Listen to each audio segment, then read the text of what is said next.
음, 저희 최희진 선생님, 최경호 소장님, 김민영 선생님, 박선영 소장님 요렇게 순서로 이야기를 나누게 될 것 같고요. 저희가 오늘 막 엄청 진지하고 막 무거운 얘기를 하기보다 각자 이제 공유주의 활동을 하거나 좀 대안적인 주거 모델을 위해서 현장에서 활동하신 분들로 저희가 이렇게 자리를 초청을 했는데요. 그래서 좀 이야기를 나누고 각자의 운동에 대한 좀 아이디어들을 공유하는 시간을 가지면서 지방선거 그리고 지방선거 이후의 서울에 대해서 좀 같이 이야기를 나누려고 자리를 마련했습니다. 그래서 제가 말씀드렸던 3시 5분이 돼서 저희 시작하려고 합니다. 네, 와. 네, 저희 시작하도록 하겠습니다. 녹색당 지방선거 정책 간담회 지금 2번째 시간입니다. 저희가 지난번에 첫 번째로 교통이동 관련된 간담회를 한 차례 가졌었고요. 2번째 시간으로 서울에서 빠질 수 없는 이야기입니다. 부동산 이야기를 하는데 그 접근 방식이 커먼즈와 주거권 형식으로 하려고 하다 보니까 이제 서울에 있었던 공유지들 또 이제 공공의 땅들에서 활동을 하고 계시고 활동을 하셨던 분들을 좀 모시게 되었습니다. 그래서 네, 제가 한 분 한 분 소개를 먼저 드리면요. 네, 최희진 솔방울 커먼즈 활동가분 오셨습니다. 안녕하세요. 네, 이따가 발표 전에 먼저 이렇게 좀 더 자세하게 소개해 주세요. 다음으로 주거 중립성 연구소 수처작주의 최경호 소장님 오셨습니다. 와, 그다음에 요즘 용산에서 열심히 발바닥에 땀 나도록 뛰어다니고 계신 용산 경비청 국대의 활동가 김민영 선생님 오셨습니다. 와, 마지막으로 저희 이제 경의선 공유지에서 활동하셨던 문화연대 문화적재센터 소장님이신 박선영 선생님 오셨습니다. 와, 네, 감사합니다.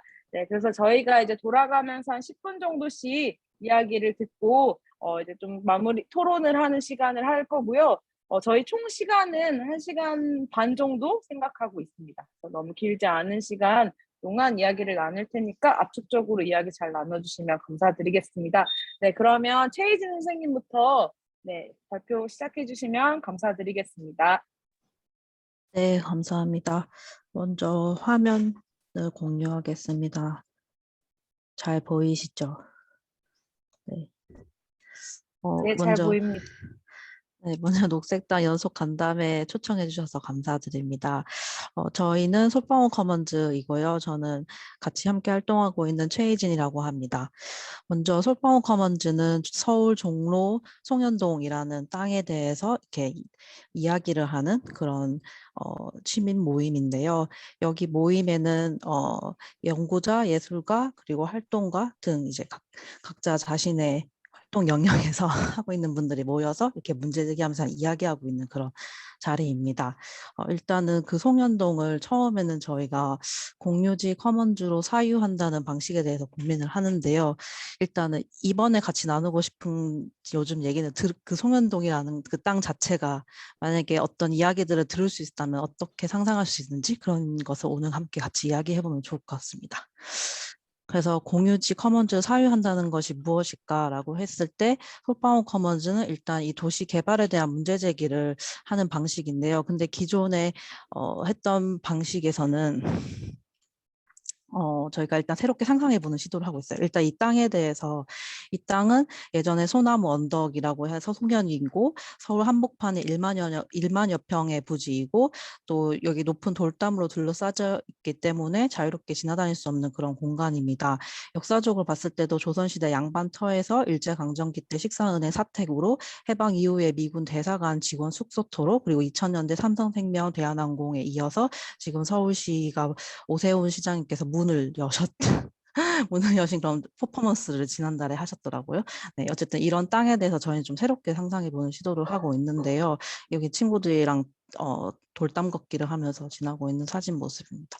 그래서 저희는 이 솔방울 하다라는 다른 커먼즈라는 말 대신에 다른 동사를 만들어냈어요. 여기가 이 땅이 아까 봤듯이 역사적으로도 공동이 같이 만들어낸 그런 곳이라는 것을 알게 돼서 역사적으로 먼저 추적을 해보고, 그 다음에 그렇게 공동이 만들어낸 것을 특정한 이들, 어떠한 특정한 사람에 의해서 독점되지 않도록 어떻게 하면 좀 더 부대낄 수 있을까? 그리고 그런 공동이 만들어낸 것을 공유하기 위해서 어떻게 할 수 있을지, 약간 위계 없이 좀 뭔가를 만들어내기 위해서 친구들이랑 돌담을 주위에 걸어보기도 하고, 땅에 문을 여는 실험을 하면서 어떻게 보면 되게 소소할지 모르지만 그런 기웃거리는 작업을 하고 있는데요.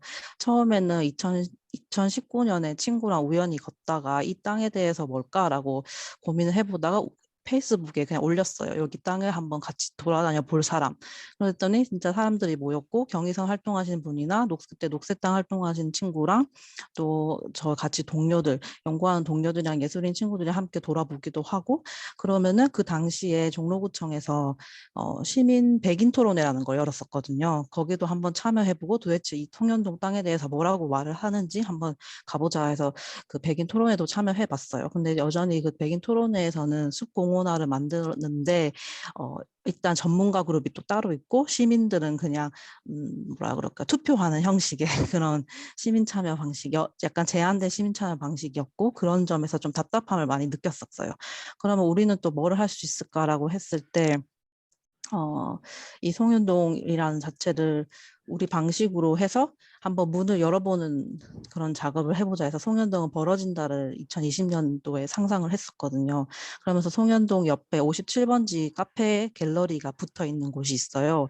이곳을 일단 대관을 해서 그 아까 종로구청이나 이런 토론회에서는 하루만 송현동에 얘기하는 자리를 가지는데, 우리는 일주일 동안 이 공간에서 송현동에 대해서 이야기를 해보자 해서 일주일 동안 문을 열어서 솔방울 위크라는 것을 하였는데요. 이때 당시에 이 땅에는 일단 거주하는 주민은 없지만, 그렇다면 말할 수 있는 사람은 도대체 송현 주민은 누구일까? 그래서 송현 주민이 다 초대해보자 이런 방식으로 해서 네, 자치동. 그러니까 진정한 뭔가 주민들이 말할 수 있는 공간을 열어보자 해서 자치동 만들기 프로젝트를 하게 됐고, 여기서에서 이야기는 송현동은 틈이 나고 갈라지고 파열된다.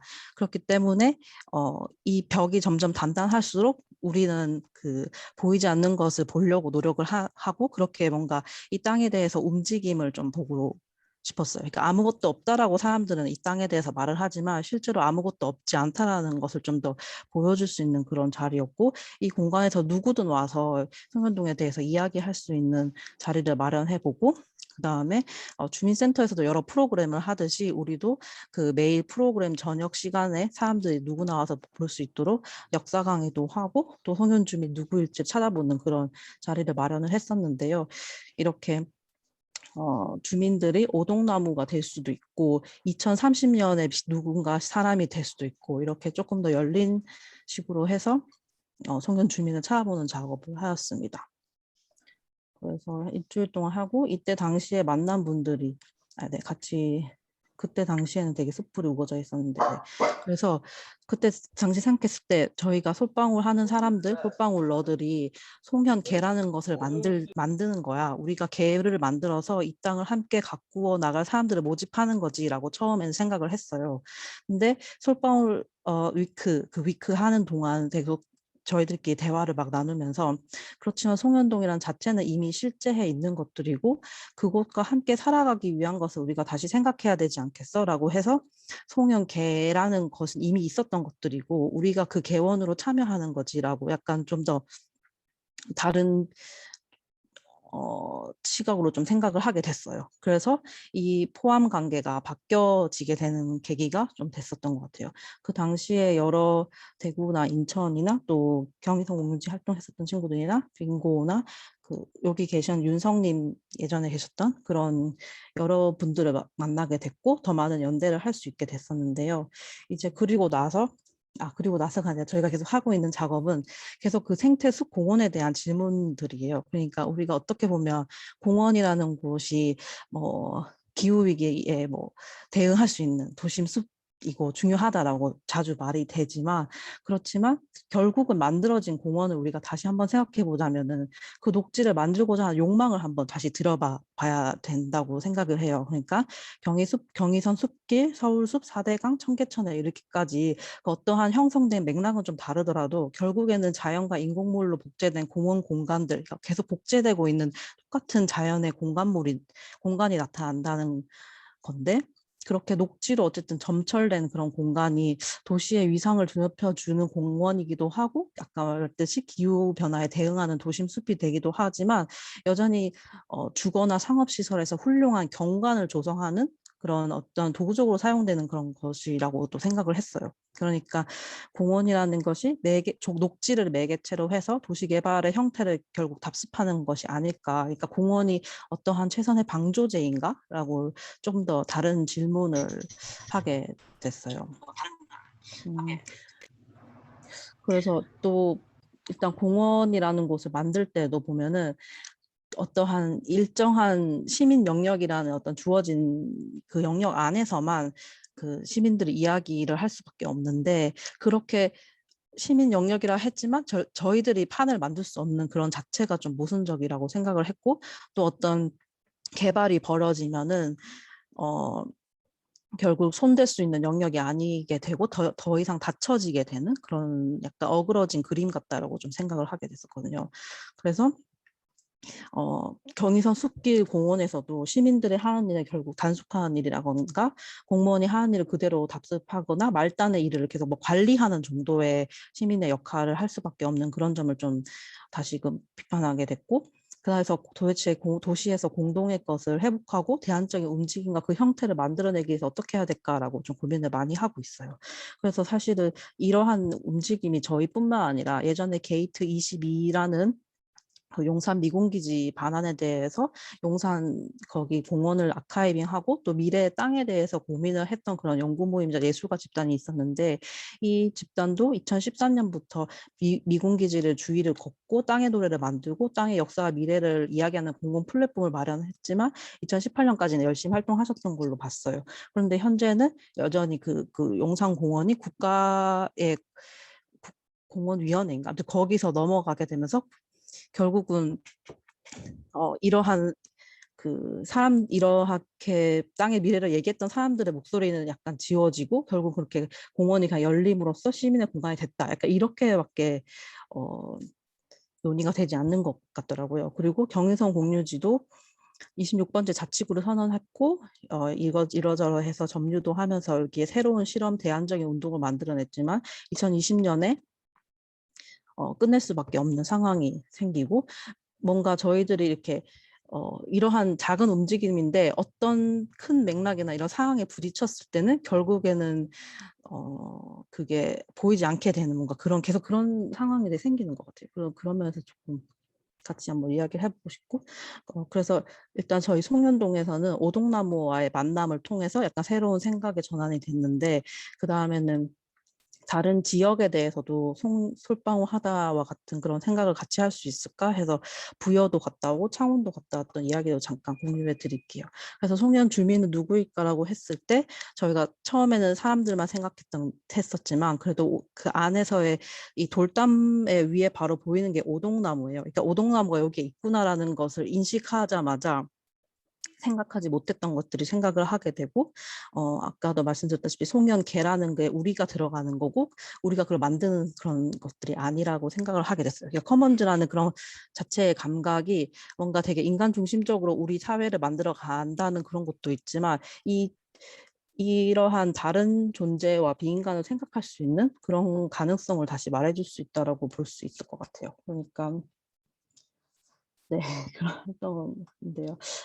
그리고 나서 부여의 이야기를 잠깐 소개를 드리자면요. 부여에서도 이 호박 넝쿨이 한 되게 일평 작은 땅에 이렇게 있었는데 여기서 활동하는 친구들이 호박이 자라나는 공간을 발견해내고 이 호박에게 어떠한 일정의 점유를 상징할 수 있는 그런 프로젝트를 하게 돼요. 호박 족보를 만들기 시작하고 호박집에 들어선 누구나 이제 이 호박의 일가가 될 수 있는 그런 호박 넝쿨로 이어지는 땅을 함께 이용하고 관리하고 새로운 상상을 끄집어내는 그런 하나의 또 커머닝 작업이 있었고, 그 다음에 이런 뭔가 크고 작은 어떤 땅의 규모의 크고 작음을 떠나서 이 커먼즈로 맺어진 관계를 어떻게 이어나갈 것이냐, 이것이 좀 중요하다 생각을 하는데요. 그래서 이런 고민을 다른 지역에 가서도 같이 이야기할 수 있을 거라 생각을 하고 창원에 가서도 이야기를 하게 됐었거든요. 창원에서 이 7만 평의 매립지라는 땅에 대해서도 뭔가 공유지로 한번 상상해 볼 수 있지 않을까라고 생각을 해서 갔지만, 약간 현장에서 부딪히다 보니까 생각보다 그런 어떤 지역 현장에서의 뭔가 위계라는 것도 작동을 하고 있고 지역 특수성이 있어서 생각보다 쉽지 않은 그런 작업이었던 것 같아요. 어쨌든 그래서 또 이러한 활동들 속에서 다양한 목소리들이 있을 것 같아요. 저희 활동에서도 하나의 목소리로 말을 하는 게 아니라 여러 가지 자신의 위치에서 이야기를 하고 있는데요. 최근에는 그 이건 미술관 쟁점으로 인해서 이건희 미술관이란 것이 다시 들어서게 되는 그 과정에서, 그렇다면 우리는 무엇을 할 수 있을까 약간 좀 생각을 해봤을 때, 그 당시에 작년에 있었던 일인데 건립 졸속 추진 반대 시민사회 단체 모임이라는 것에 연대를 하기 시작을 했는데요. 사실 이것도 저희가 추진을 반대한다 어떤다라고 하기가 참 말하기가 어려운 지점이 있었던 게, 일단 여기서는 연대를 했지만 결국에는 우리의 방식이 어떠한 찬반의 그 맥락 속에서 들어가서 그걸 깨부순다고 그렇게 하기보다는 약간 그거와 다른 관점에서 다시금 새롭게 상상할 수 있는 거를 할 수 있지 않을까라는 그런 작업을 하고 있거든요. 어쨌든 이건희 미술관이라는 것이서 네, 반대를 같이 하게 된 상황이 있었고, 그리고 이러한 방식이 저희의 좀 재밌는 생각인 것 같긴 한데, 송년동이 그 LH의 중재로 뭐랬죠? 매개로 인해서 서울의료원과 등가 교환이 이루어진다고 해서 서울의료원이라는 곳은 도대체 어딘가라고 해서 답사를 그때 가봤었어요. 이거 같이 잠시 보면은 혹시 이 영상도 보이시죠? 네.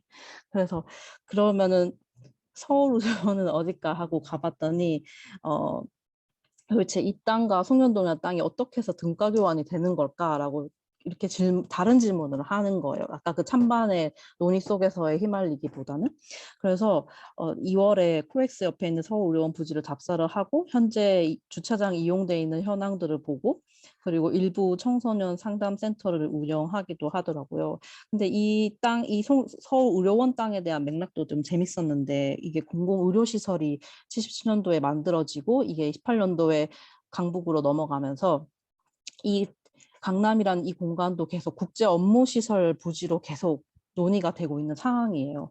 그래서 국제 업무라는 시설에 들어서는 상황에 LH 임대주택을 짓겠다고 하니 또 이게 뭔가 여기 현수막에 보시면 임대주택이 웬 말이냐라는 뭔가 주민 갈등이나 이런 것들이 또 표면적으로 나타나고 있고, 네, 이때는 되게 추웠었는데 벌써 더워져가지고 네, 거의 이렇게 주차장으로 활용되어 있는 모습.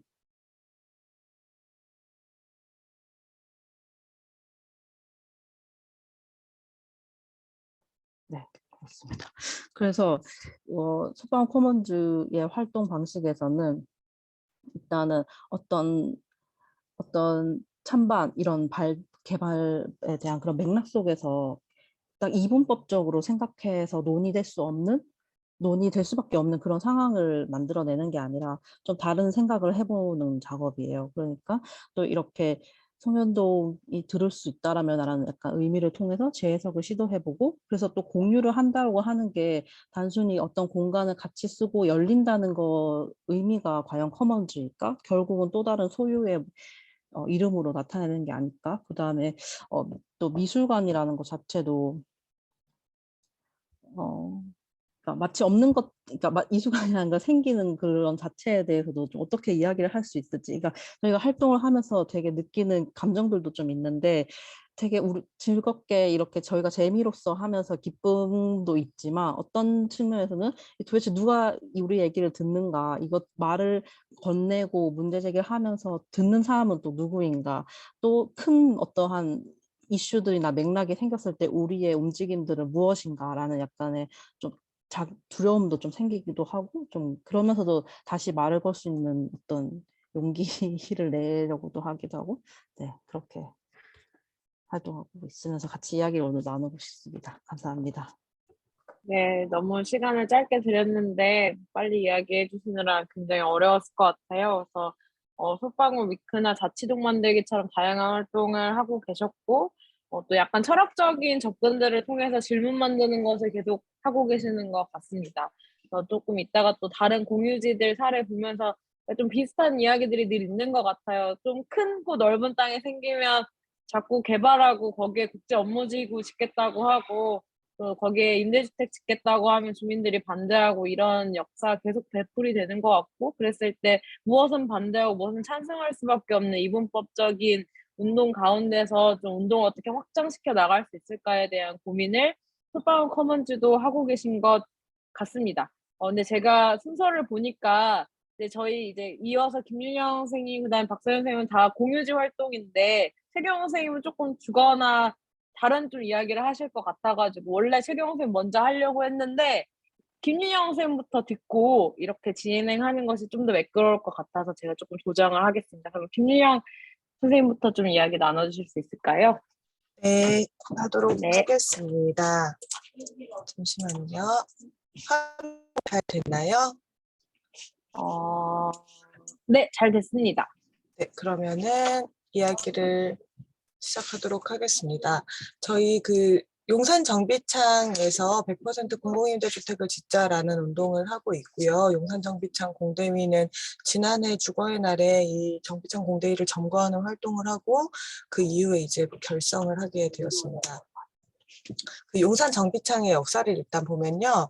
여기는 1905년에 철도 차량 기지를 수용하고 정비했었던 공간이었어요. 그러니까 굉장히 오랫동안 100년 넘게 철도를 수리하는 공간이었는데, 2011년에 수색으로 차량 기지가 이동하면서 이제 여기가 좀 빈터가 되었습니다. 사실 아까 최희진 선생님 이야기에 따르면 빈터가 아니라 나무와 숲이 무성한 그런 공간이기도 했었는데요.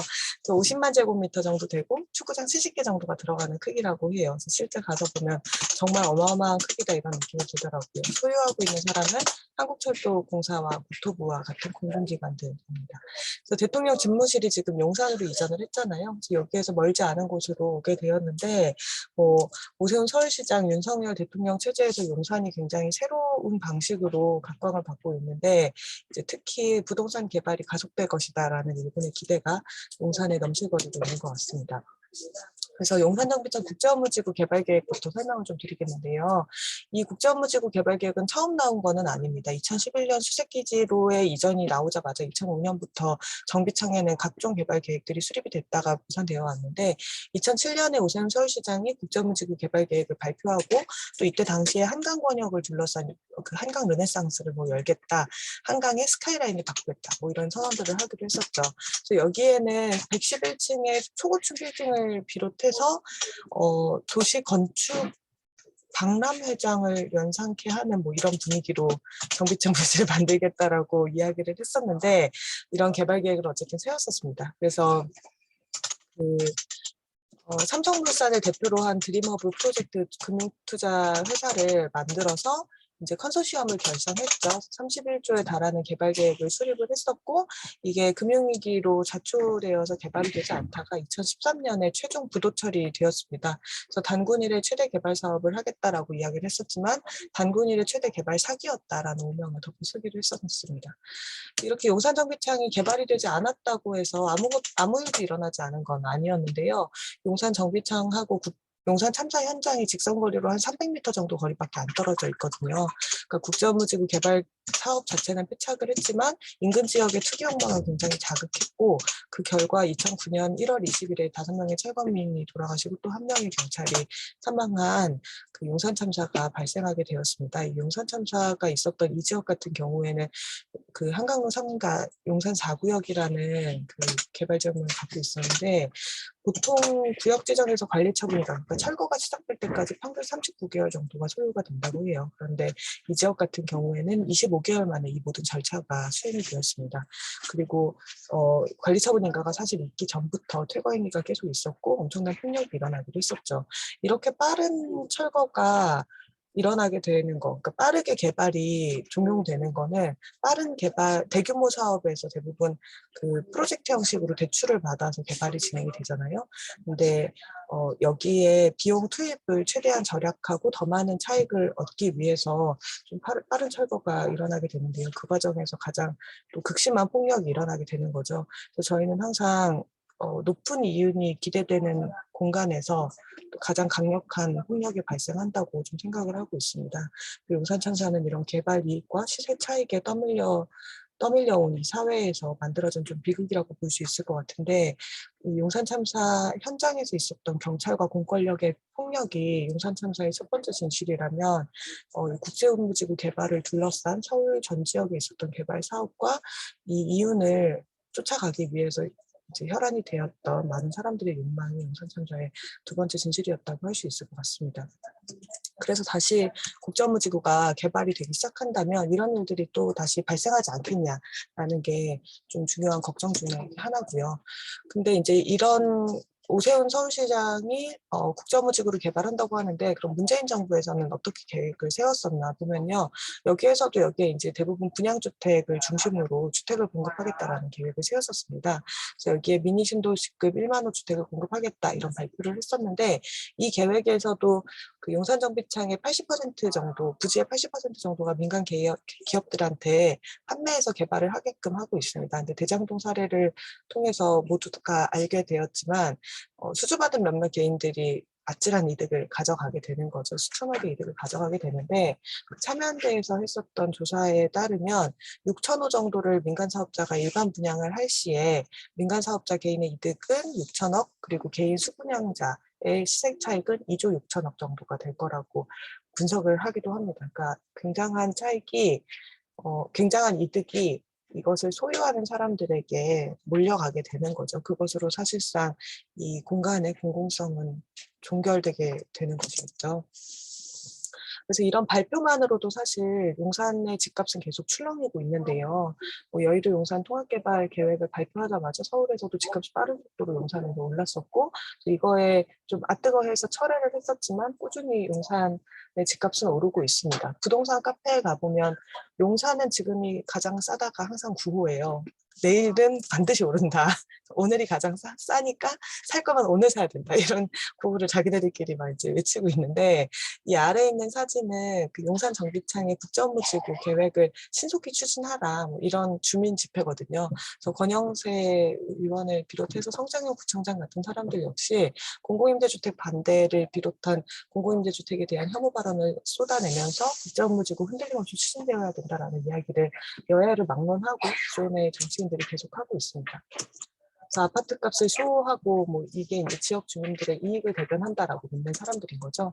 근데 사실 용산에는 주택을 소유한 사람들만 살고 있는 거는 아닙니다. 오히려 66%는 전월세로 살고 있는 그 용산에 집을 소유하지 못하는 사람들입니다. 대부분이 오히려 더 많은 사람들이 소유하지 않은 사람들이죠. 그리고 용산에 살고 있는 사람 중에 주거빈곤 가구는 전체의 18.7% 정도가 되고 주택 이외의 거처에 살고 있는 사람들 역시 2.2% 정도가 됩니다. 이 두 통계 모두 서울시 평균보다 조금 높은 정도인데 이제 가장 큰 쪽방 지역 중 하나인 동자동 쪽방촌이라든지 이런 곳도 바로 용산에 위치하고 있죠. 근데 오른쪽에 보시면 알 수 있듯이 지금 용산구의 재개발이 정말 붐입니다. 한남동의 뉴타운을 비롯해서 그 정비 예정 구역이 굉장히 많이 지금 되어 있어요. 그래서 저희 사무실도 원효로에 있는데 여기도 구역 지정이 됐거든요. 개발이 될 예정인데 지금 이렇게 재개발이 한꺼번에 일어난다고 할 때 그동안 여기에 살고 있었던 세입자들에게 주거 제한이 없어지고 또 개발 이후에 돌아올 곳이 없어진다라는 점이 용산이 처한 중요한 위기 중에 하나인 것 같습니다.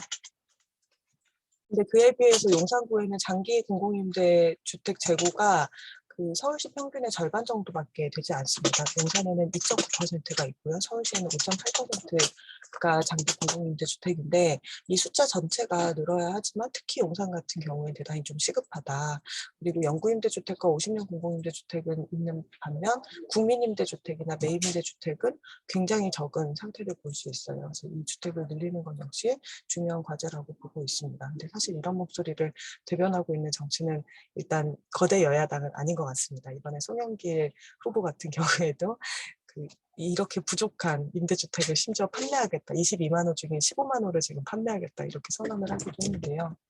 어쨌든 그래서 저희는 이런 것들에 대해서 좀 문제의식을 안고 그 용산 정비창을 어떻게 좀 새로운 상상력으로 채울 것인가 이런 질문을 하고 있어요. 그래서 이 용산 정비창에 국제업무지구가 아니라 100% 공공임대주택을 짓자라는 제안을 하고 있는데 이 공공임대주택을 짓자라고 이야기하는 그 제안의 핵심은 이 땅을 팔지 말라는 것입니다. 그러니까 보통 지금까지 개발의 그 일반적인 행태가 공공의 부지를 민간 기업들에게 이제 판매를 하고 그걸로 단기적인 이익을 정부는 얻고 끝나는 거죠. 그러고 나면 이 땅은 사실 영원히 공공의 손으로 다시 돌아올 가능성이 없게 되겠죠. 다시 구입하기에는 훨씬 더 가격이 올라가 있을 거고요.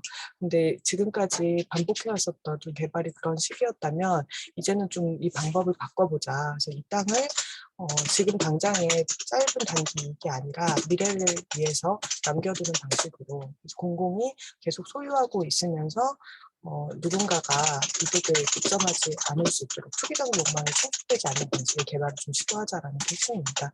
그래서 저희가 이런 것들을 좀 알리고 용산에서 일어났었던 과거의 아픈 일들과 또 현재 그리고 앞으로에 대해서 좀 생각해보자는 의미를 담아서 용산 다크 투어를 진행하고 있어요. 그래서 지난 1월에 용산 참사 13주기를 기하면서 시작된 다크 투어를 이제 공식적으로는 한 3차 정도로 진행을 하고 또 비공식적으로 단체들에서 이렇게 연락이 오면은 따로 돌고 이렇게 하고 있는데 지금까지 연인원 한 300명 정도는 참여하지 않았을까 싶어요. 인기가 굉장히 많이 있고 또 여기 참여하신 분들이랑 오른쪽 하단에 있는 그림처럼 저희가 용산 정비창에 어떤 것들이 만들어졌으면 좋겠는지 그림을 그려보는 이런 시간도 갖고 그러거든요. 그래서 이런 프로그램을 운영하고 있습니다. 혹시 참여를 원하시면 연락 주시고 이번 주 토요일에도 진행되니까요. 아직 몇 자리 남아 있습니다. 들어주시면 좋을 것 같습니다. 네, 그래서 저희는 좀 이 새로운 도시를 어쨌든 상상하는 거를 용산에서부터 시작했으면 좋겠다라고 말을 걸고 있는데요. 집값이 항상 오르잖아요. 근데 이렇게 오르는 집값은 주택을 소유하지 않은 사람에게도 분명히 비용을 전가시키고 있죠. 근데 이런 사실이 저는 너무 오랫동안 간과되어 왔다고 생각합니다. 주택이 늘어난다고 해서 주택 보유율이 늘어나지 않는 오히려 불평등이 훨씬 더 확대되는 이런 것들에 대해서도 중요한 사회 문제로서 우리가 이후에도 이렇게 살 것이냐를 질문해야 되는 점인 것 같은데요. 그래서 저희는 용산 정비창을 민간에 팔아버리는 것이 아니라 공공이 소유한 채로 미래를 위해서 남겨둘 수 있는 새로운 방법을 찾아야 된다고 생각합니다. 더불어서 지금까지 도시개발에 있어서 시민들의 의견이 반영된 경험이 저희는 너무나 부족하다고 생각합니다. 그러니까 여기에 참여해서 이익을 분배받을 수 있는 사람들, 수요자를 비롯한 이 사람들에게는 귀가 좀 활짝 열려 있고 당연히 이 사람들에게 권리가 있는 것처럼 그러니까 재산권을 가진 사람들만이 여기에 개입할 수 있다라고 믿어진 게 지금까지 도시개발의 역사였던 것 같아요. 근데 공공이 소유한 이 땅에 대해서 시민들이 스스로 결정할 수 있어야 된다고 생각하고 사실은 더 나아가서 도시가 변화하는 것이 이곳에 살아가는 사람들에게 영향을 끼친다면 재산권 논리를 넘어서 거기에 목소리를 누구나 낼 수 있어야 한다. 그 권리가 시민들에게 있다라는 것을 처음으로 좀 경험하고 승리하는 공간으로 용산 정비창을 만들어보고 싶습니다. 용산 정비창 공대위의 활동의 목표는 단지 용산 정비창에 공공임대주택을 몇 호를 짓는다는 걸 전 넘어서야 된다고 생각하거든요. 도시의 미래에 대해서 여기에 살고 있는 사람들이 함께 말할 수 있다라는 도시계획의 민주주의를 새롭게 달성하는 것, 그게 용산 정비창 공동 투쟁의 좀 목표가 되어야 된다고 생각하고 있습니다. 네. 15분 도시 뭐 이런 이야기들도 많이 있는데 그 용산 정비창을 딱 가로지르면 20분이에요. 이런 것들을 좀 새롭게 상상할 수 있는 공간, 기후위기, 자본주의 위기의 시대에 좀 이전처럼 살지 않을 수 있는 새로운 상상력이 용산 정비창에 채워졌으면 좋겠습니다. 네, 자기 마치겠습니다. 감사합니다. 네, 감사합니다. 용산 정비창 기지 역시 지금 또 국제 업무지구 짓겠다. 그리고 이거는 여야가 막론하고 지금 이야기하고 있는 거고, 저는 사실 요즘 이 서울에서 송영길 후보의 현수막을 보면, 여기가 인천인가? 약간 헷갈려요. 왜냐면 저 인천에서 살았었기 때문에. 그 인천에 자꾸 이재명 후보가 나오면 그것도 갑자기 놀랍고 약간 이런 상황이긴 한데, 송영길 후보까지 며칠 전에 진짜 공공임대주택을 민간 분양으로 만들겠다 이런 공약까지 하고 있어서 저는 지금 부동산 그다음 주거 정책이 책임 정치 실패의 결과 아닌가 이런 생각이 많이 드는데요. 용산 정비창에서는 다크 투어 방식으로 시민들에게 말을 거셨고 송현동에서는 자치동으로 만들면서 또 이야기를 듣는 시간을 가지셨고 이렇게 어쨌건 아까 김윤영 선생님께서 얘기해 주신 것처럼 도시계획의 민주주의를 바로 세우는 활동들을 두 단체에서 하고 계신 것 같습니다. 네, 세 번째 사례로 경의선 공유지에서 활동하셨던 박선영 선생님 모셔보려고 하는데요. 네, 준비되셨을까요? 네, 잠깐만요. 네.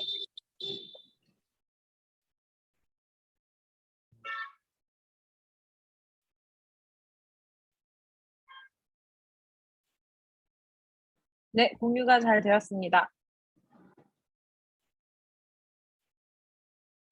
네, 그 소개받은 문화연대 문화정책센터 박선영이고요. 그 경의선 공유지 시민행동 당시에 이제 사무국장 활동을 맡았었어요.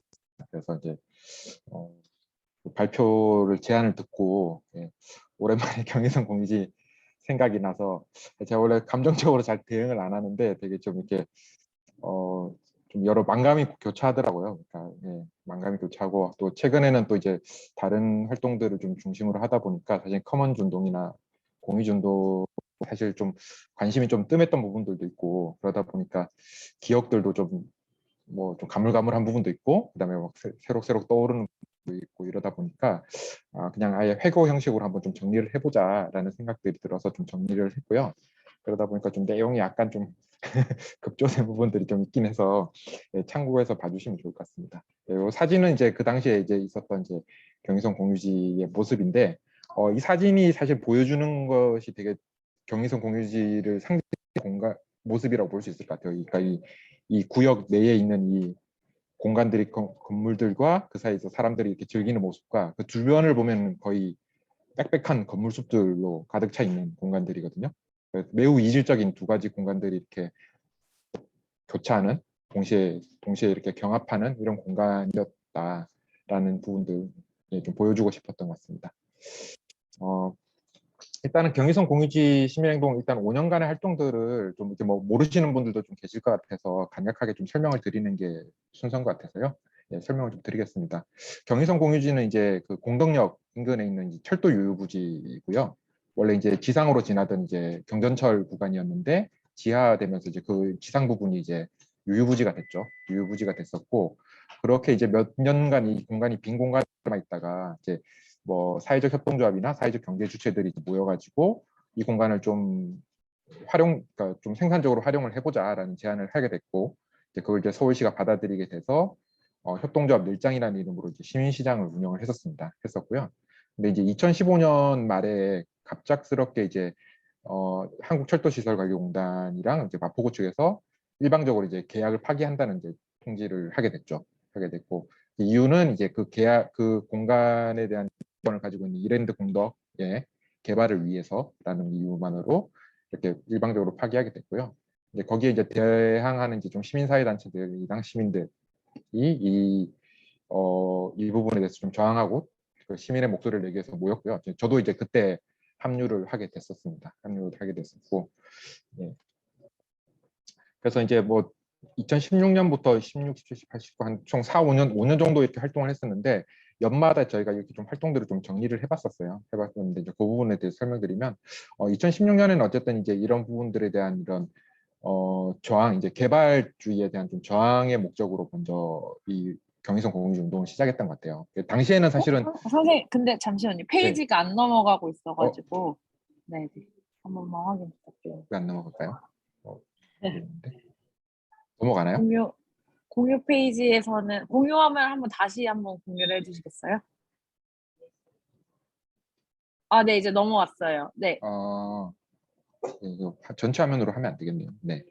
네, 네, 감사합니다. 아까 설명드렸던 게 이 부분이고요. 예.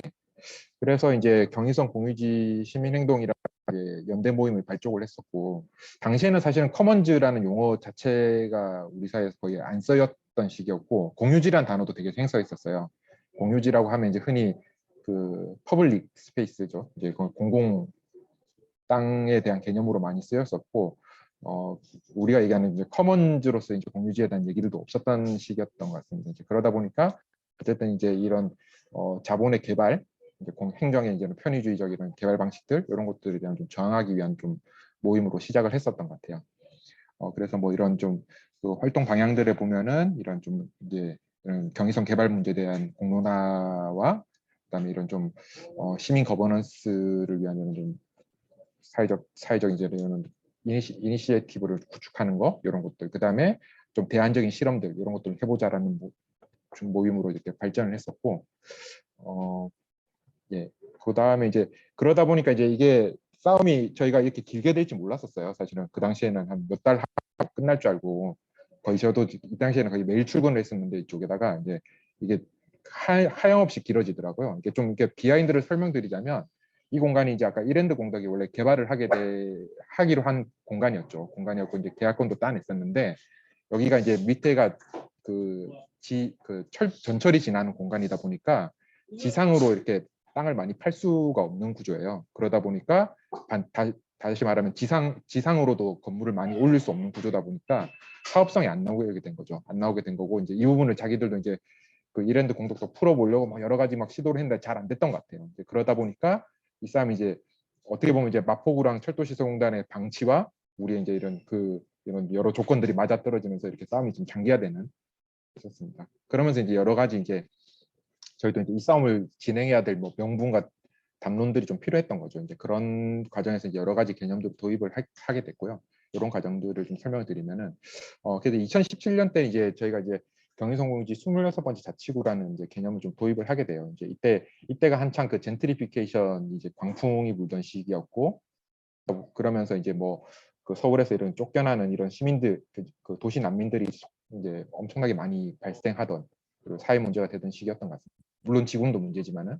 그래서 뭐 당시에 뭐 아얀포차라든지 저희 가로수길에 뭐 우장창창 가게라든지 뭐 청계천 상인들, 뭐 인근 세입자들 이런 분들이 이제 도시 난민으로 내몰리게 됐고, 근데 이런 분들이 이 경의선 공유지에서 임시로 머무르면서 이렇게 어떻게 일시적인 이런 공간도 되고, 그분들의 문제를 이제 해결하기 위한 이런 거점 공간으로서 이제 26번째 자치구라는 이름을 선언하게 됐죠. 그러니까 25개의 자치구에서 답을 주지 못하니 이제 새로운 자치구를 선언하겠다라는 이름으로 시작을 했었고, 이 당시에 이제 이런 선언문을 통해서도 이제 저희가 한창 이렇게 좀 격렬한 문구를 써가면서 예, 자치구 선언도 했었던 것 같습니다.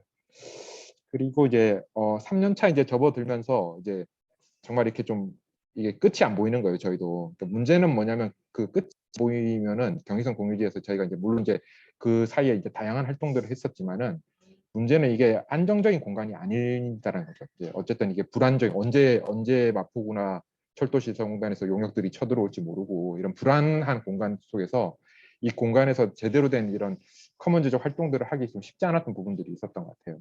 그러다 보니까 이 부분에 대해서 그리고 이제 저희가 경의선 공유지를 하면서 나름 이제 커먼즈라는 개념들도 알게 되고 공유지라는 개념도 알게 돼서 뭔가 좀 대안적인 실천들을 하고 싶은데, 항상 이제 이런 부분들이 걸리는 거죠. 이런 불법적인 상태, 불법 점유 상태가 걸리다 보니까 좀 더 이제 많은 주체들을 끌어당기고 싶은데도 이제 거기에 합류하지 못하는 분들도 계시고, 불법이라는 거에 그리고 활동을 하는 사람들도 항상 불안감에 쫓기게 되는 거죠. 쫓기게 되고 좀 더 이제 대안이나 이런 실천들을 모색하기보다는 아무래도 이제 이런 정부나 이제 행정기관과의 그 협의를 통해서 이런 정책적으로 이제 정책 활동 중심으로 많이 되다 보니까 그래서 이제 이 부분을 좀 합법하고 대안 계획을 찾아보자라는 좀 고민들을 시작하게 됐던 것 같아요. 그래서 이제 그걸 통해서 이제 만든 계획이 이제 경의선 공유지 대안 계획이라는 이름으로 이제 계획안을 냈었고요. 그래서 이제 뭐그 발기인도 모집을 하고 그다음에 추진위원회도 구성을 하게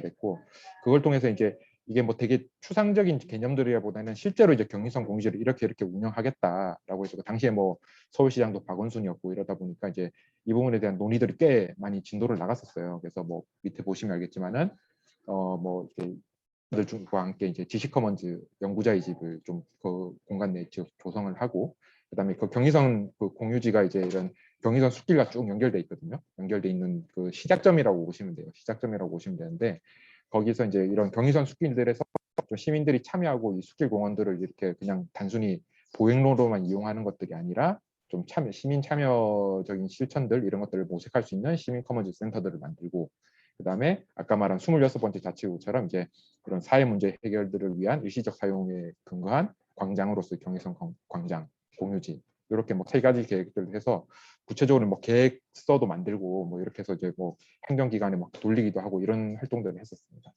끝내 잘 안 됐죠. 근데 결국은 철도시설공단 쪽에 이제 이런 행정 칸막이 같은 것들도 있고 그러다 보니까 심지어 이제 문재인 박원순 시기에서조차도 이제 이 문제들이 풀리지 않았던 이런 한계들이 있었던 것 같습니다. 그리고 이제 2019년에 이제 아쉽게도 이제 경의선 공유지를 이제 퇴거를 하게 되죠. 이제 실제적인 이유는 이제 그 정부 측에서 이제 소송을 제기를 했었어요. 근데 뭐 소송 제기는 할 것이라고 이제 저희가 항상 준비를 하고 있었고, 뭐 저희 같은 시민단체들이야 뭐 이런 일들이 비일비재하다 보니까 사실은 뭐 크게 데미지가 없는데 문제는 이제 거기에 같이 참여하고 있던 이런 주민들, 그 주민들, 특히 이제 그 아이언포차 상인분들, 아이언포차 그 이모님들 같이 이제 이런 26번째 자치구들 주민들까지도 포함을 시켜버리는 좀 악랄한 이제 방식들을 하게 됐죠. 이제 그분들은 어쨌든 당장 하루하루 생계가 힘든 분들이고 그러다 보니까 사실 이런 소송이라는 게 뭐 몇십억이 나올지도 모른다 뭐 이런 얘기들도 있고 이러다 보니까 사실 이제 그분들에게까지 그 이런 부담을 주는 것은 좀 옳지 않다라는 판단이 들어서 결국 이제 퇴거를 결정을 하게 됐고요. 여기는 이제 퇴거를 하게 되면서 이제 마지막에 남겼던 이런 바닥에 그리는 이런 퍼포먼스도 있었고 퇴거하면서 있었던 이런 좀 흉물스러운 사진들 이런 것들도 보이는 것 같습니다. 그래서 이제 경의선 공유지 현재 모습은 이렇게 돼 있어요. 이제 보시면 이제 이런 펜스로 쭉 둘러쳐져 있고요. 예, 그 펜스 안에 보면 이렇게 그냥 텅 빈 공간으로 남겨져 있습니다. 놀랍게도 지금도 이대로입니다. 오른쪽에 보시면 이제 이게 풀들이 자랐잖아요. 그러니까 풀들만 자랐을 뿐 이제 이 공간은 여전히 빈 공간으로 남겨져 있다. 결국은 이렇게 할 거를 왜 쫓아냈냐.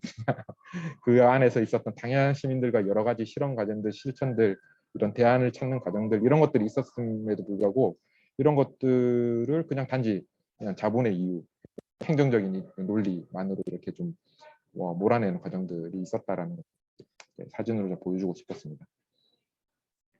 그랬을 때 그럼 경의선 공유지가 이제 우리에게 좀 남긴 것들이 무엇이냐라고 좀 이렇게 자평을 좀 해봤고요. 일단 첫 번째로 일단 사유화, 그다음 개발주의에 대한 좀 시민들의 저항의 운동이었다라고 생각들이 들었고요. 아까 뭐 처음에 첫 페이지에서 보였다시피 이제 자본의 탐욕과 시민들의 저항이 공존했던 이게 되게 그 엄청 다이나믹하게 이제 공존했던 그런 공간, 스펙타클한 모습, 그러니까 비주얼적으로도 공덕 엄청난 그 고밀도 지역이잖아요. 이제 그 공간에서 그 안에서 또 이렇게 막 그 인간 주민들이 그런 욕도 많이 했어요. 얘네들 막 이렇게 쓰레기 이런 거 쌓아놓고 이렇게 더럽게 공간 활용하고 뭐하냐. 그러니까 이분들이 보시기에는 이 밑에 있는 아얀포차 가게가 이제 되게 지저분하고 흉물스러운 땅값 떨어뜨리는 이런 가게였던 뭐 모든 주민들이 그랬던 건 아니지만 그랬던 거죠. 이제 그런 공간들이었었고요. 그다음에 이제 1,000평입니다. 명이 아니고 1,000평에 달하는 이제 그 공유지가 단지 이제 몇십억 원에 이제 30억으로 알고 있는데 30억으로 이데랜드 공작을 했었는데 10년간 무상 사용권을 부여를 했어요. 그러니까 엄청난 이랜드 공락 입장에서는 개발만 했었으면 엄청난 폭리를 취할 수 있었던 거죠. 예.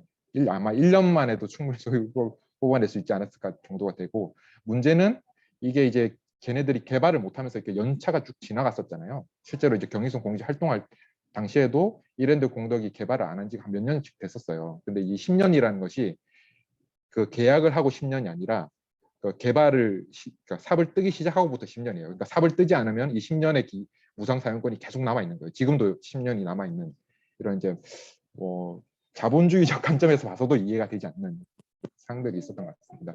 그리고 경의선 공유지 아까 말했던 인근 주민들의 이제 다양한 입장들이 공존을 했었고요. 아까 말했던 뭐 주로 아파트 주민들 같은 경우에는 이런 땅값을 떨어뜨리는 이런 시민단체들, 이렇게 좌파 세력들의 이런 뭐 이런 국가 재산을 이렇게 함부로 사용하는 거 아니냐 뭐 이런 비판들도 있었고, 또 여기서 있는 다양한 실험들 또 반겨주시는 또 함께 해주시는 또 시민들도 있었고 같이 참여도 해주시고 이런 부분들이 있었던 것 같아요. 이런 복잡한 부분들이 있었고, 아까 말한 뭐 도시 난민을 위한 26번째 자치구로서의 이런 활동들도 있었던 것 같습니다. 이런 이제 이런 개발주의에 대한 이런 좀 직접적인 이런 활동들로 이들이 느껴지고요.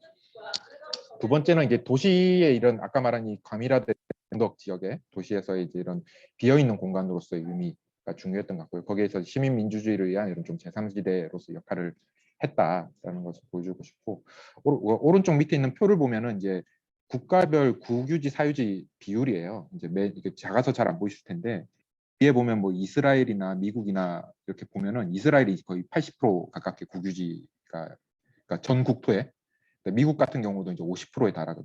사실 우리나라는 이제 거의 한 30%? 여기 밑에 보면 이제 한국 국유지 변화, 최근 변화를 보면 거의 한 17%에서 20%대로 왔다 갔다 해요. 그러니까 한국이 되게 공유지가 적은 국가예요. 그러니까 그나마 있는 공유지도 그 경의선 공유지 같은 경우도 그 이랜드 공덕 자본하게 넘긴 거잖아요. 이런 방식들로 이제 공유지가 줄어드는 공간들이었다라는 생각이 들고요.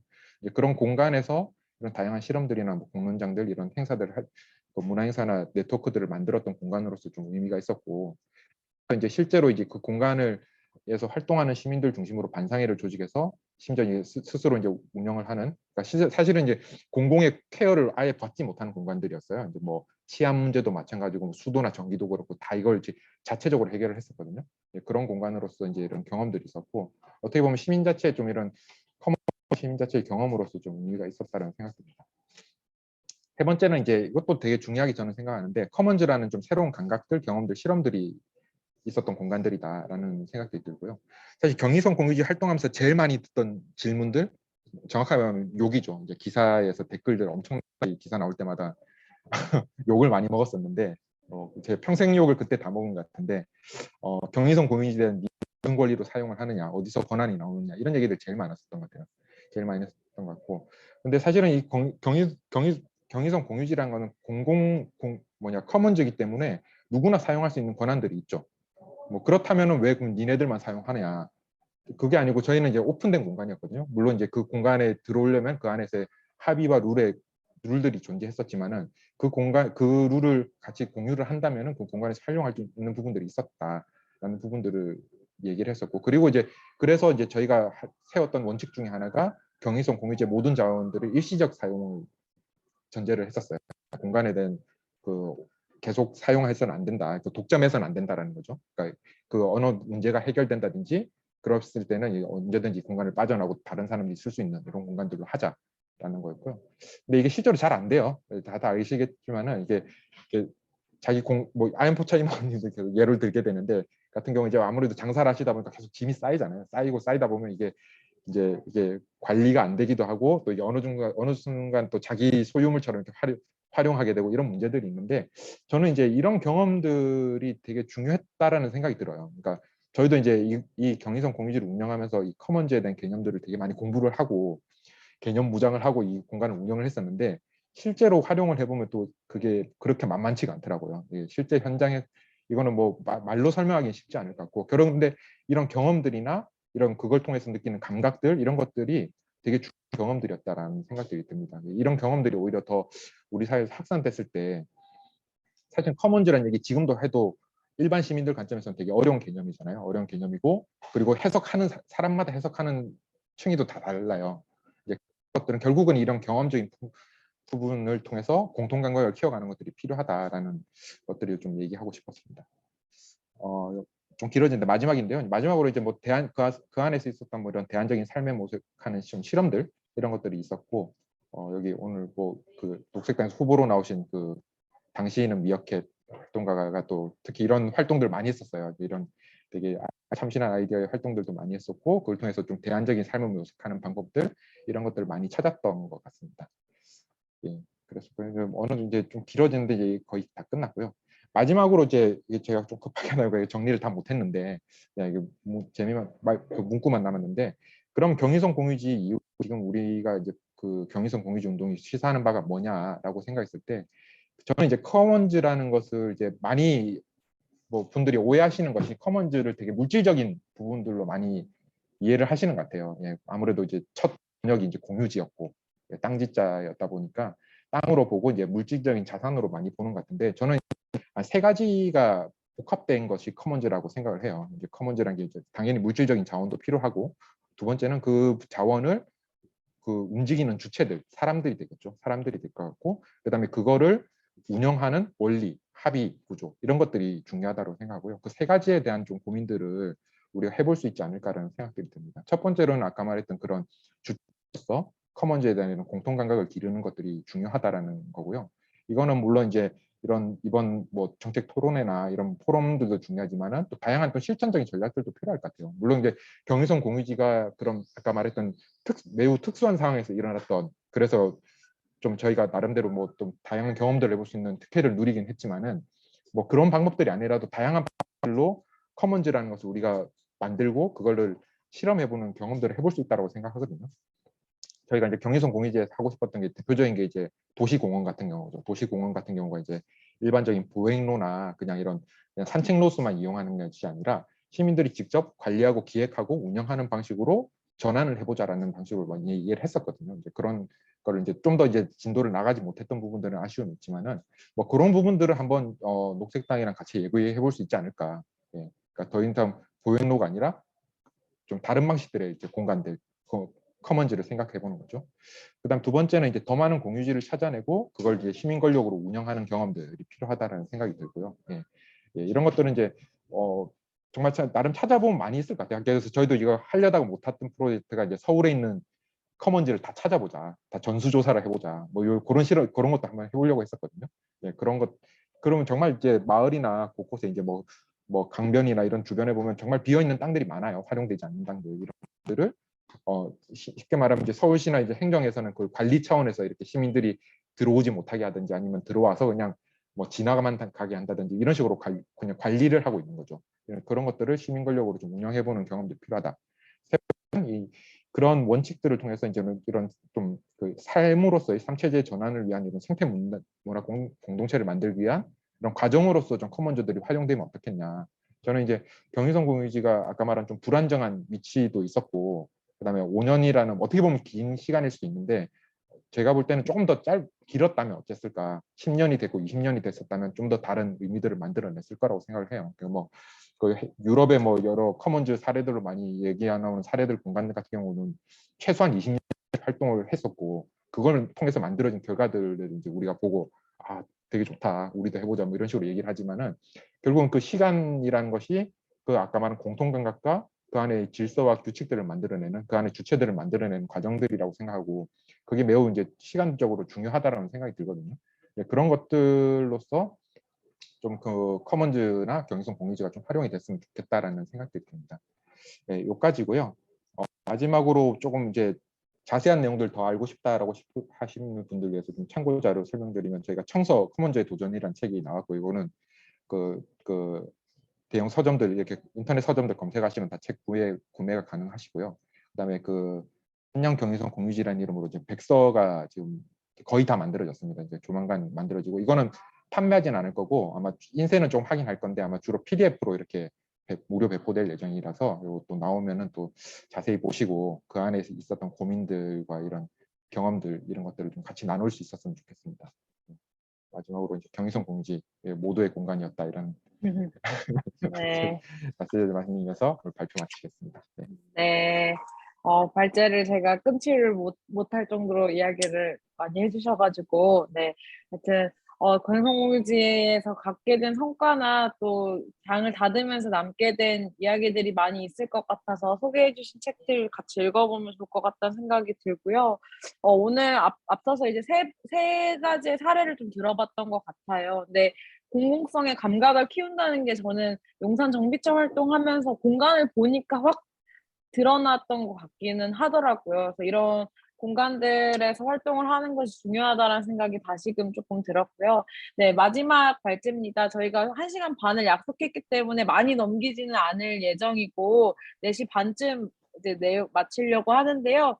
네, 최경호 선생님, 제 마지막으로 이렇게 발제를 드려서 시간이 좀 짧으실 수도 있을 것 같은데, 네, 이야기 부탁드립니다. 네, 지금 마이크가 꺼져 있습니다.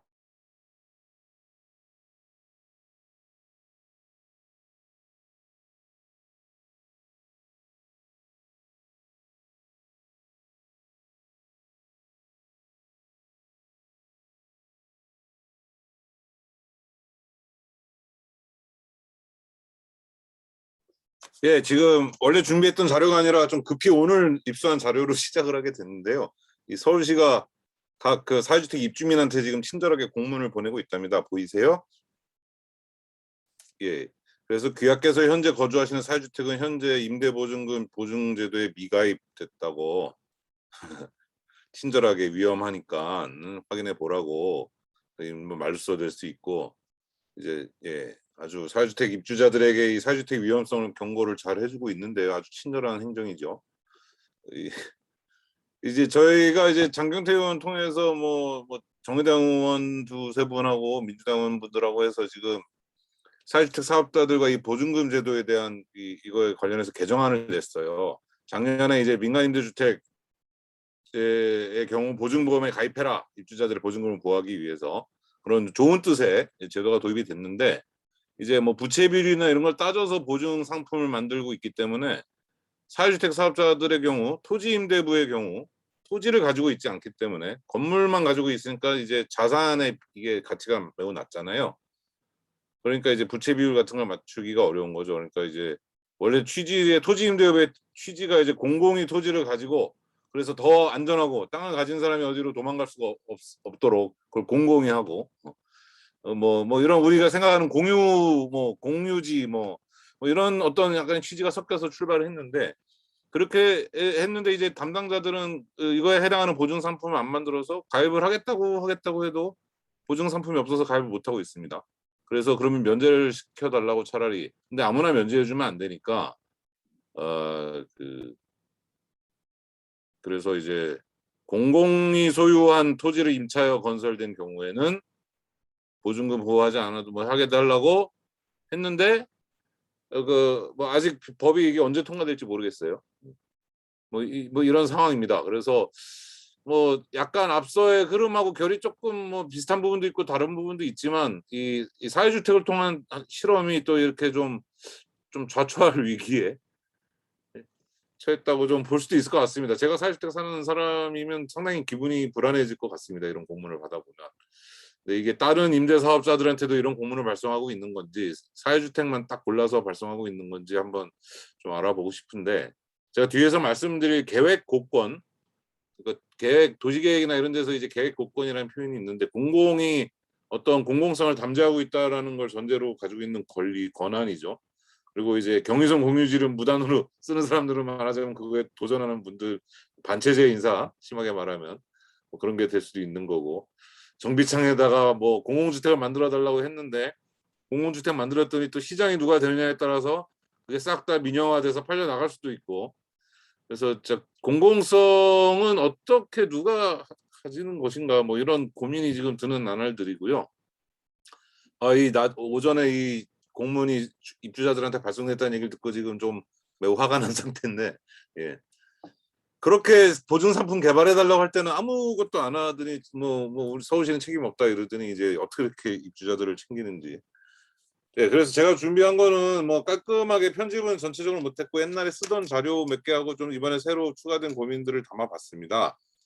토지가 공공재냐 아니냐, 뭐 공개념이라는 표현을 쓰는데, 뭐 학술적 의미의 공공재는 아니지만 이제 이게 정치적 의미로 사람들이 토지나 주택을 공공재라고 할 때 의미가 있는 거죠. 학술적으로는 왜 아니냐면은 뭐 비배제성과 비경합성으로 인해서 공공이 공급한 게 바람직한 경우다라는 게 공공재인데, 뭐 토지나 주택은 배제성이 있고 못 오게 할 수 있고 경의선 공유지처럼 담장을 칠 수 있고 뭐 경합성도 있고 하니까 이제 학술적으로는 공공재가 아니다.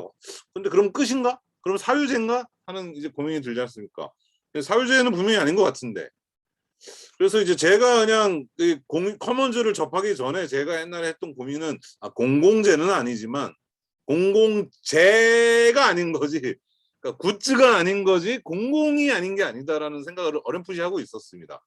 근데 그래서 그런지 커먼즈도 이제 커먼 굿즈에서 굿즈를 빼고 커먼즈라고 이제 하는 거잖아요. 그러니까 우리가 사고 파는 재화가 아닌 것이지. 예, 그러니까 그런 상황에서의 공공재는 사고 파는 재화 안에서 얘기지.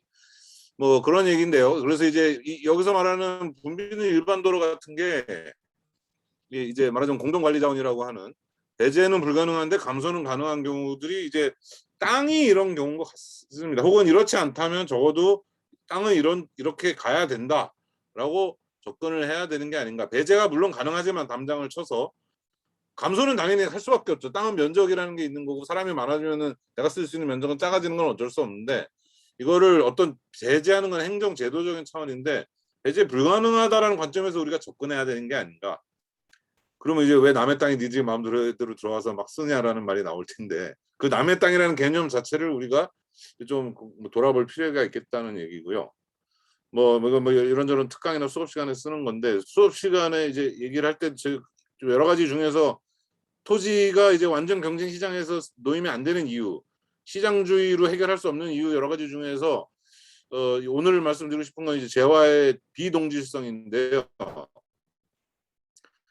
주식이나 뭐 혹은 급식 같은 경우 똑같은 밥은 아니지만 아무튼 옆 친구한테 주는 밥 한 공기하고 나한테 주는 밥 한 공기를 바꿔치게 해도 큰 문제가 안 생기는 재화의 동질성인데요. 주식도 뭐 내가 삼성전자의 주식을 뭐 10,000원짜리 하나를 사면은 그걸 사나 그 다음 1초 뒤에 나오는 10,000원짜리를 사나 이 주식 자체가 아주 고유의 것은 아니잖아요. 근데 이제 땅은 전국 3,800만 필지가 있다는데 땅은 이 3,800만 필지가 모두 다르죠. 그러니까 이제 불평등이라고 하면 좀 뭔가 좀 저도 불쾌하고 이제 불균등은 필연인 것 같습니다. 용산 정비창 안에서도 누군가는 지하철역 혹은 기차역이랑 더 가까운 땅에 살 수게 될 거고 누군가는 한강에 더 가까운 땅에 살 텐데 그게 이제 완전히 똑같을 수가 없는 거죠.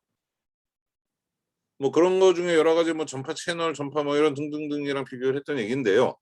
그러니까 땅은 뭘까? 그 위치의 문제고. 그래서 이제 토지에 대한 여러 가지 입장이 사유재산권을 얘기를 하면서도 그걸 사용권, 수익권, 처분권으로 나눠서 그걸 다 개인이 뭐 하는 경우, 다 공공이 하는 경우도 있겠지만, 뭐 이제 헨리 조지스트 같은 분들은 말하자면 수익권을 공공이 좀 가져가고 나머지를 풀어주는 방식이라면 토지임대부는 뭐 이런 좋은 뜻을 가졌는데 지금 토지임대부 사유주택은 지금 계속 공공이 나서서 왜 이런 거 하냐고 뭐 그러고 이제 괴롭히고 있는 건데요. 근데 토지는 그런데 또 주택은 어떤가 생각하면 주택은 분명히 인간의 노동이 들어가서 이제 기획을 하고 만들어낸 것이라 주택은 상품일 수도 있는 부분이 있는데 이제 토지에 고착됐다라는 데서 주택의 특별함이 생기는 거고 그래서 국가가 개입하는 게 좋은 가치제라는 분류도 있는데요. 지금은 이제 뭐 공유지라고 해도 좋고 뭐 커먼즈라고 해도 좋고 비슷한 얘기를 또 어디선 사회적 부동산이라고 하기도 하는 것 같은데요. 이거 이제 저번에 그 법조계 쪽 분들하고 이제 사회적 부동산에 관련한 세미나 때 했던 자료 중에 일부인데 현재 사회주택 시도가 사회적 부동산으로서 가지는 의미도 있고 한계도 있는 것 같습니다. 그러니까 이 자산을 완전히 취득한 건 또 아닌 것이 방금 말씀드렸듯이 토지임대부 같은 경우 땅까지 우리 거였으면 오히려 문제가 안 되는데 굳이 땅은 공공이 가지고 공공성을 더 살려놨더니 우린 토지 질분이 없다는 이유로 지금 이제 불법 사업자가 되게 생겼단 말이에요. 그리고 이제 지분 공유를 하는 경우는 리츠인데 이제 뭐 대장동 사태 같은 좀 한계가 있을 수 있는 거죠. 그것도 뭐 잘하면 문제가 안 될 수 있지만 아니면 그냥 공공주택의 운영 위탁만 하는 단순 위탁 같은 게 이제 사회적 주택이라고 박근혜 정부부터 하던 거고 이번 정부부터 좀 시작했던 게 매입 약정을 한 운영 위탁인데 이제 운영할 사람들이 설계해서 지은 거를 매입해주고 다시 하는 거라서 이제 영어로 세일 앤 리스백이라는 방식으로도 얘기하는데요. 근데 이제 그게 법적으로는 공공주택이란 말이죠. 그러니까 공공의 자산이에요, 법적으로. 근데 우리가 20년, 30년에 이 운영 약정을 하고 운영 계약을 하고 위탁 계약을 해가지고 운영하는 거면 넓은 의미의 사회적 재산으로 볼 수 있지 않을까? 물론 여러 가지 한계가 오늘 나온 공문에서도 봤듯이 여러 가지 한계가 계속 터져 나오고 있지만 우리가 장기간 운영을 할 수 있으면 꼭 소유권은 가지지 않아도 사용 수익권, 뭐 처분권 중에 일부만 가진다 하더라도 우리가 오랫동안 사용할 수만 있다면 충분히 그 안에 뭐 일정한 시설 투자도 하고 여러 가지 활동을 1년짜리 활동이 아니라 5년짜리 활동도 기획할 수 있고 뭐 그런 얘기가 그걸 할 수 있겠다는 생각이 들고요. 근데 이제 아까도 발제자께서 얼핏 얘기하셨지만 니네는 그럼 그걸 무슨 권리로 쓰냐라는 질문에 항상 마주치게 될 것 같은데요. 그러니까 이제 예를 들어 자전거 동호인의 주택을 만들면은 자전거 동호인이 아닌 사람은 이게 배제가 되는 그러니까 공동체성과 배타성은 필연적으로 동전의 양면이 있는 것 같습니다. 그러면 이제 집을 많이 지어서 그러면 킥보드 동호회는 옆집에 가라 아니면은 뭐 또 다른 동호회는 그 옆집에 가라 하고 집을 물량을 충분히 지으면 또 문제가 해결되는 건지 아니면 절충적으로 쿼터제를 두면서 뭐 자전거 동호인은 집을 짓더라도 자전거 동호인이 아닌 사람한테 뭐 한 30%는 항상 뭐 배당을 해라 이러면 되는 건지 뭐 그런 게 생각이 들고요. 시간 관계상 뭐 뒤로 얼른 좀 넘어가면 이 부분인데요. 그러니까 결론은 어쨌든 우리가 추구해야 될 바가 탈상품적 자산화가 아닐까. 그러니까 상당히 형용모순 같은 말인데요. 빨간 부분 먼저 봐주시면은 후손에게 투기적 차익을 청구하지 않으면서 그러니까 이게 탈투기성 혹은 탈상품성인 것 같아요. 그리고 운영 단계에서 가치를 살리기 위해서 안정적으로 점유하는 거죠. 그것만으로도 이제 자산화에는 충분하다. 내가 진짜 등기를 가진 사람이든 공공이 가진 걸 내가 장기적으로 운영하는 거든.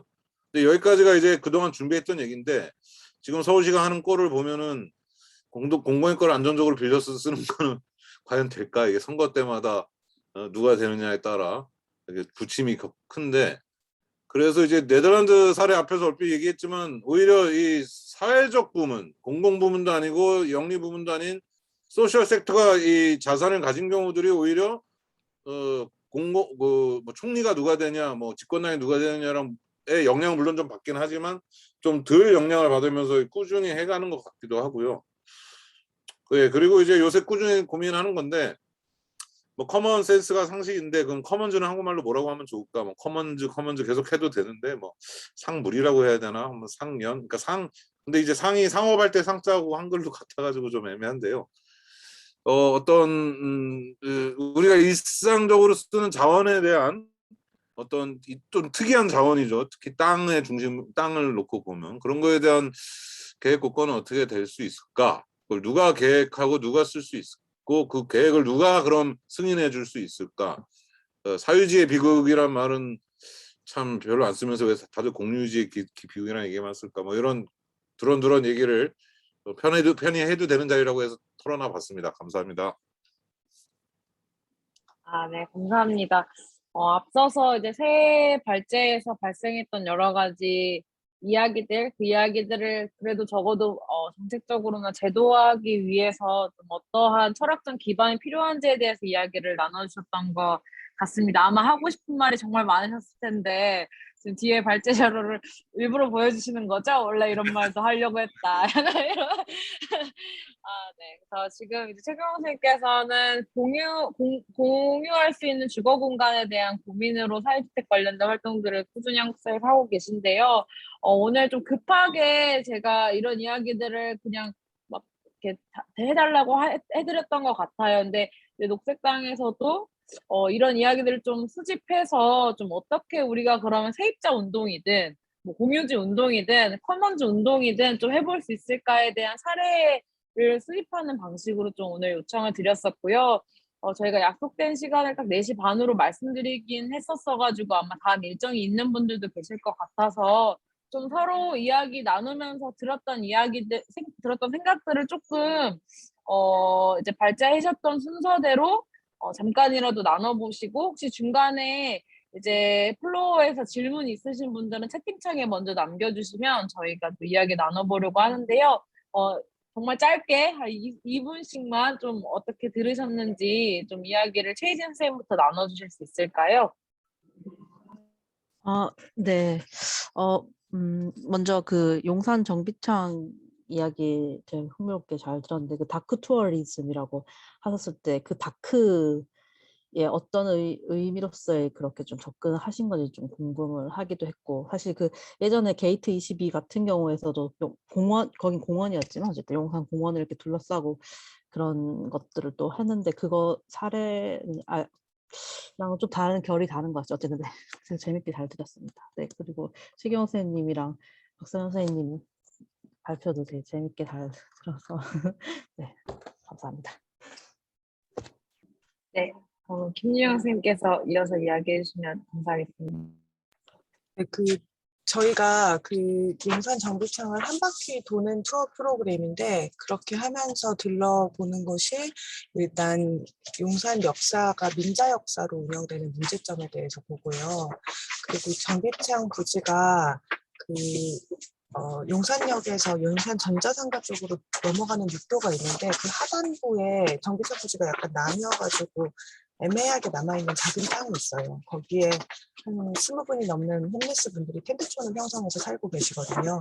그리고 지금 이 일대가 개발되면서 또 퇴거되는 문제가 있습니다. 그래서 이 분들에 대한 소개와 연재 요청 이런 것들도 하고 전자상가 쪽을 보면서 이 공간에서 뭐 이전에 청구시장을 또 쫓겨나고 현재 전자상가가 여기에 이제 모여있는 산업이 새로운 개발 때문에 또 어떻게 밀려나는지 이런 것들에 대해서 또 이야기를 하고 또 용산 정비창을 보고 땡땡거리를 지나서 그리고 나서 이제 용산참전 현장으로 가는 걸로 마무리가 되거든요. 그래서 이제 정비창에 대한 이야기만 하는 것은 아니고 용산에 있었던 여러 상처와 개발 때문에 생기고 있는 현재의 상황들 이런 것들에 대해서 좀 둘러보는 투어이기도 해서 좀 다큐 투어라고 이제 이름을 붙여가지고 운영을 하고 있습니다. 그래서 굉장히 이렇게 잘 되는 게 좀 어색해요. 보통 저희가 뭐 하면 잘 안 되는데 너무 잘 돼가지고 6월 1일 날은 고등학교에서도 신청이 들어왔어요. 막 지리 선생님이 학생들이랑 같이 온다고 얘기를 해주시는데 어쨌든 이런 다크 투어 같은 방식으로도 어쩌면 우리가 운동을 좀 확장할 수 있을까 이런 꿈을 좀 꿔보기도 합니다. 그래서 저도 얼마 전에 용산 정비청 관련해서 거리에서 선전전을 하는데 한 시민분께서 이 취지 너무 좋은 것 같기는 한데 도대체 네가 뭔데 이 땅을 이래라 저래라 하냐는 거예요. 할 말이 너무 없더라고요. 그래서 얘기할 수 있죠. 왜요? 할 수 있죠. 이랬는데 이거를 소유한 사람이 결정할 일이고 갖고 있는 사람들이 하면 되지. 도저히 이해가 안 된다는 거예요. 그래서 저는 그게 우리 사회가 그냥 딱 멈춰져 있는 지점이라고 생각하고 이 부분을 굉장히 갈등적으로 만들면 좋겠어요. 그러니까 그 커먼즈 운동은 저는 잘 모르지만 무엇보다 뭐 주거권이라든지 이런 것들이 인간에게 주어진 권리라는 측면뿐만 아니라 이거를 확보하지 못하는 상태의 사람들은 엄청나게 착취당한다. 더불어서 생명을 위협받는다라는 게 저한테는 굉장히 중요하거든요. 그래서 그런 좀 부분에서 용산 정비청이 새로운 것들을 추진할 수 있는 기회를 만들고 싶습니다. 함께 해주시면 감사하겠습니다. 네. 네. 오늘 이 자리를 만든 이유 중에 하나는 저는 이런 활동들을 하시는 분들끼리 서로 좀 모일 수 있는 일이 있었으면 좋겠고 지금 또 활발하게 용산은 하고 있잖아요. 그래서 각 단체에서 이 다크 투어는 신청하면 가실 수 있거든요. 이렇게 아마 움직여 주실 거예요. 그래서 저희도 이제 지방선거 끝나면 좀 당에서도 가고 솔방울 코먼즈나 이제 시민행동 경기성공지 활동하셨던 분들이나 문화연대나 이렇게 신청하셔서 다시 좀 우리가 공유지 운동에 아까 이제 또 가슴이 뻐렁치셨다고 하셨는데 그런 것들을 다시 느끼면서 공유지 활동들을 좀 이어나갔으면 좋겠습니다. 네, 그다음에 박선영 선생님 이어서 이야기 짧게 부탁드립니다. 네, 오랜만에 경기성공지 얘기할 수 있어서 너무 좋았고요. 일단 그 커먼즈를 이렇게 정책적인 관점에서 풀려는 시도를 하는 거 되게 이제 긍정적으로 보고 있고요. 예, 되게 이제 녹색당 저도 이제 지지하지만은 이번 기획이 되게 좋았다는 생각 들고 좀 이제 몇 개 의견을 보태자면은 이 커먼즈라는 이 정책의 차원에서 이 커먼즈에 대한 접근에 대해서 좀 더 좀 깊이 있는 고민들, 깊이 있는 고민 좀 그렇고, 하여튼 좀 실질적인 전략들에 대한 고민들이 좀 필요하겠다라는 생각들이 들어요. 이게 아무래도 이제 커먼즈라는 것이 워낙 이제 개념들도 추상적이고 실제로 이제 커먼즈 운동을 했던 주체들조차도 여전히 혼란스러운 뭐 이게 뭐지? 이게 그런 부분들이 있는 것 같아요. 이제 그런 부분들도 있고 이제 그러다 보니 그리고 이제 이 커먼즈라는 게 결국 이게 이 자본과 부동산 투기의 욕망들과 싸워야 되는 적이 그렇잖아요. 예. 매우 센 적이라는 걸 다시 한번 저도 이거 활동하면서 느꼈었고 결국 이것을 풀기 위한 좀 이렇게 저는 이제 이걸 맞부딪혀서 물론 싸울 수도 있겠지만은 이런 좀 틈새 전략이나 우회 전략들도 되게 중요한 방법이라고 생각을 하거든요. 어떻게 보면 경의선 공유지는 그런 틈새를 잘 좋은 기회가 돼서 노렸던 이런 전략들이라고 생각되고 뭐 용산은 또 제가 자세히 내용은 잘 뭐 보고는 있지만 잘 모르지만은 그런 부분에서 좀 이런 우회 전략들을 통해서 이런 좀 변화들을 만들어내는 것들 거기서 좀 새로운 상상력이나 실천들 이런 것들이 나올 수 있지 않을까 뭐 그런 첨언들을 해봅니다. 네, 감사합니다. 네. 네, 말씀해주신 거 너무 공감하면서 들었고요. 저희도 이 커먼즈 공공재 또 공공지, 공공성, 중립성 관련된 것들을 어떻게 하면 우리가 법제화하고 물론 녹색당 원내 권력 없지만 이런 것들을 어떻게 만들어낼 수 있을까에 대한 고민을 계속 해보려고 이런 자리를 한 번만 열지 않고 계속 꾸준히 하도록 하겠습니다. 네, 다음 마지막으로 최경호 선생님 좀 어떻게 들으셨는지 또 이런 것들을 어떻게 법제화할 수 있을지에 대해서 이야기 나눠주시면 좋을 것 같아요. 법제화는 잘 모르겠고요. 예. 한 번만 더 공유를 좀 하겠습니다. 예. 그 아까 이제 뭐 보여드리다 만 건데 이거를 왜 보여드리고 싶었냐면은 판다존이라고 돼 있는 데는 이제 입주자들이 기획한 공간이래요. 사회주택 입주자들이.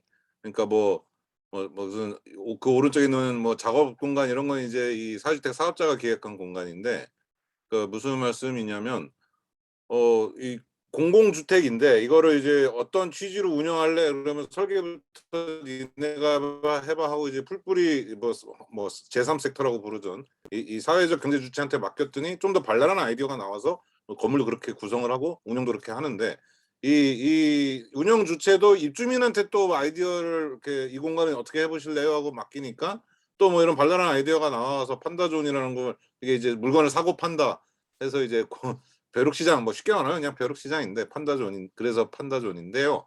뭐 대단히 새로울 건 없지만 그냥 막 여기다 이걸 할까 하고 억지로 만들어 놓은 것보다 훨씬 더 자발성을 가지고 사람들이 와서 공간을 쓰니까 공간도 살아나고 운영도 잘 되고 뭐 혹시 운영이 또 잘 안 돼도 그렇게 뭐 또 불만도 없고 뭐 무슨 사업자 책임도 아니고 뭐 그런 거죠. 지금 아무튼 잘 되는데 그러니까 이런 어떤 당사자의 자발성을 고양하는 방식으로 계속 이제 계획 권한이나 이런 추진이나 이런 게 넘어갈 수 있으면 좋을 텐데 이제 그러면 이제 뭐 그러니까 이게 공공하고 이 어떤 이 소셜 섹터하고 뭐 그다음에 이제 진짜 영리 부문하고 이런 데가 서로 잘할 수 있는 거를 윈윈을 할 수 있는 어떤 좋은 사례로 좀 만들었으면 좋겠는데요. 현실에서는 너무나 쉽지 않은 것 같습니다. 뭐 입주민들한테 이제 위험한 사업자라고 이렇게 하는 공문이나 보내고 서울시 사업에 열심히 참여했더니 예. 뭐 하소연이고요. 하소연 맞고요. 오늘 받은 이메일이랑 오늘 본 공문이라서 지금 짜증이 확 나 있는 상태인데 나중에 이제 뭐 용산 정비창이든 뭐든 뭐 할 때 진짜 우리가 이제 공공이 잘하는 영역 왜 얘네들이 이걸 하면 좋은지에 대한 좀 뭐 이렇게 뭐 심사 기준이라고 하면 또 그것도 너무 과거의 마인드인데 아무튼 어떤 공공이 좋은 거는 이제 선출된 권력이라는 거고 우리는 이제 아이디어 많고 일을 좀 공동체 합의를 잘 끌어내고 이런 거 우리가 잘하고 하니까 그런 거 좀 윈윈할 수 있는 세상을 같이 만들어 갑시다. 예. 네, 감사합니다. 아유, 오늘 1시간 반 너무 숨가쁘게 달려오긴 했는데요. 사실 제가 용산 다크투어 그 아이디어를 빌려서 일요일에 유세를 마포 다크투어처럼 하려고 준비 중이에요. 그래서 경의선 공유지도 가고 마포 아트센터에 지금 문화재단 노동자분들 투쟁 현장도 있고 서강대 청소노동자분들 투쟁 현장도 있고 이렇게 좀 곳곳에 계속 투쟁이 마포 안에서 벌어지고 있어서요.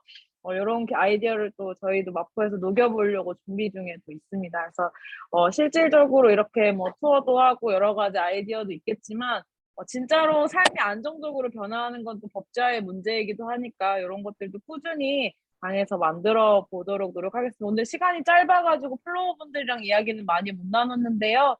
같이 시간 나눠주셔서 감사하고 저희 이렇게 모인 그룹은 저희가 또 조만간 모여서 또 같이 이야기 나누고 잡담 모의할 수 있었으면 좋겠습니다. 네, 오늘 긴 시간 함께 해주셔서 감사드리고 이 내용은 이제 기록이 돼서 유튜브에 올라갈 것 같아요. 저희 아까 한 21분 정도 들어와 주셨었는데 네, 또 많은 분들이 이거 보실 수 있게 저희가 공유하도록 하겠습니다. 네, 감사합니다. 네, 감사합니다. 감사합니다. 네, 다들 고맙습니다. 용산 다크 투어 많이 신청해 주세요. 음. 네, 안녕. 네, 감사합니다. 쓰세요, 혜미쌤. 네, 안녕히 가세요. 안녕.